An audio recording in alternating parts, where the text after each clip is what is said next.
My mom was a 30-year survivor of breast cancer. And later in life, after my parents divorced, she, unbeknownst to my brother and I, struggled to afford health insurance. She had a pre-existing condition. She had that breast cancer on her files. And so the insurance that was on offer to her was too expensive. And she ended up going 6.5 years with no insurance. So a woman who had already had breast cancer at 31 was getting no regular checkups, no gynecological exams, no one saying to you, get genetic testing. You should think about a hysterectomy early, like all the preventive care that happens. She went 6.5 years without. My brother and I figured this out. We found out about this. We helped her get insurance.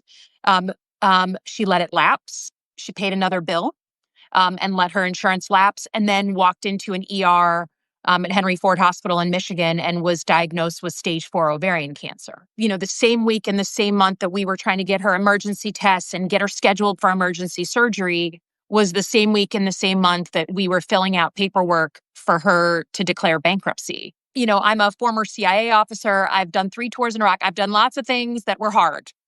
Nothing was harder than dealing with a terminal diagnosis of the person I love more than anyone when they didn't have insurance, and that desperation that you feel, which for me was a huge reason why I ran for office the first time. I didn't know anything about running for office, but they were threatening Obamacare, which was the way that you got insurance if you happened to have a pre-existing condition. They couldn't gouge you anymore. They couldn't overcharge you.